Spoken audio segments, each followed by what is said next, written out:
I'll open up the front door.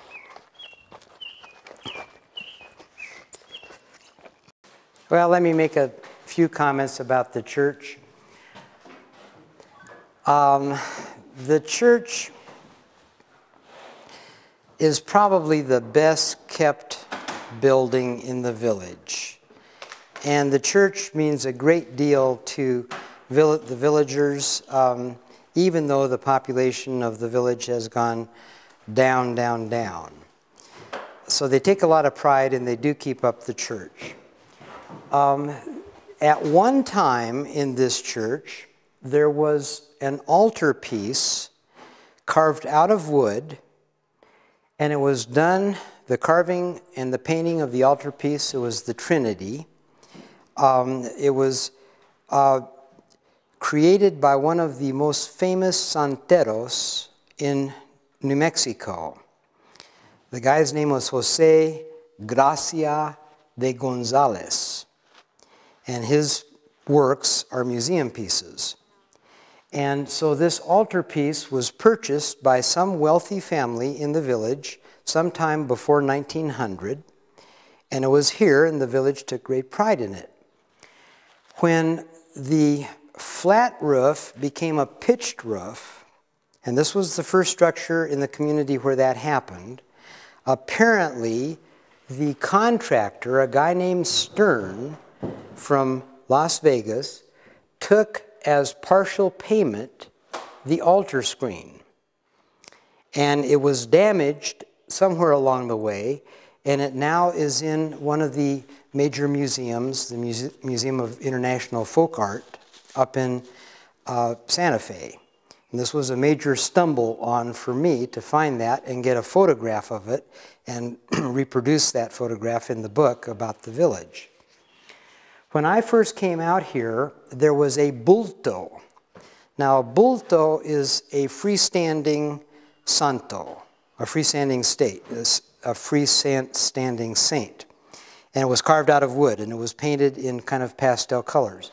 And it was right here above this door. It was a crucifix. It was an image of Christ. And that probably was the oldest and the most valuable single thing in the church.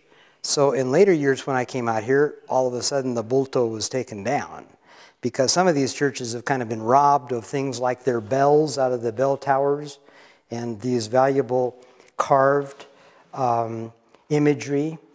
A santo is a freestanding wooden carving, and a retablo is one of these altar pieces. It's a board, a flat board. And this church had a number of both, but what you're looking at up here, and what I'm looking at up here is what I was telling you was right up here. They took it off, and one of those arms was hanging down, and we now have that bulto as the centerpiece. I should have looked up there, and that's new. So that's what I'm talking about. That's probably the most valuable single thing in this church, the crucifix at the top of the altar. But the rest of it, as I started to say, is basically the, commercial plastic manufactured stuff that you'd see more recently.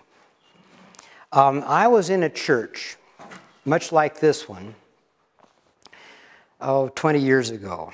In a place called Truchas. Truchas means trout. And people like me in Anglo were invited to, by the Penitente Brotherhood, to witness their Friday before Easter observances. It was called Tinieblas. And it was frightening, but it was amazing. Here I was in Anglo, and I drove all by myself up to about 9,000 feet to this village, where I'd been told that people like me would not be turned away. I was beginning to learn more about New Mexico, and I thought this was neat stuff. And I put on every layer of clothing I owned, and I still froze to death because there was no central heat in this church at that elevation, and this was in April. And I sat at the back, and there were a couple other people that looked like me sitting near me, and the rest of the villagers were up here in the front. And so they began their ceremony, and this was put on by the Penitente Brotherhood, which is kind of an arm of the Roman Catholic Church. And what happened was that they had 14 crosses. They had 14 candles up here on something that looked like this. And they would sing a chant, all the people together, and somebody would announce that so-and-so had died, all in Spanish, you know, mi mamá, you know, and they'd say a prayer for the mama who had died.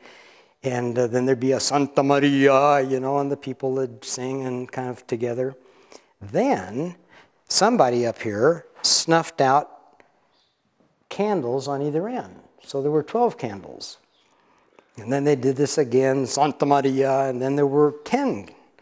And they went down, and finally it was pitch black. And it was just deathly quiet. And we all sat there, and I didn't know what was going to happen. And somebody quietly, because I never heard it, took chains, heavy chains, and somehow they threw them up into the air, and they wham down onto the floor, and the thing just trembled, you know.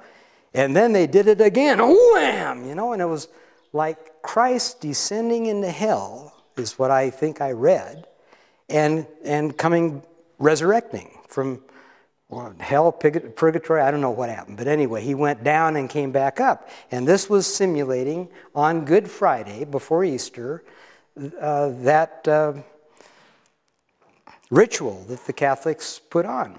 It was most amazing, and it scared me. It really did. It kind of got me, you know. But I'm glad I did it. I don't know that they've ever done that here. There were some members of the Penitente Brotherhood in this village. I do know that for a fact. But I don't think it was a very active group, and I don't think they ever had things going on like that. The penitentes would dig graves, you see, for people that died, and they would be kind of a help arm of the Catholic Church.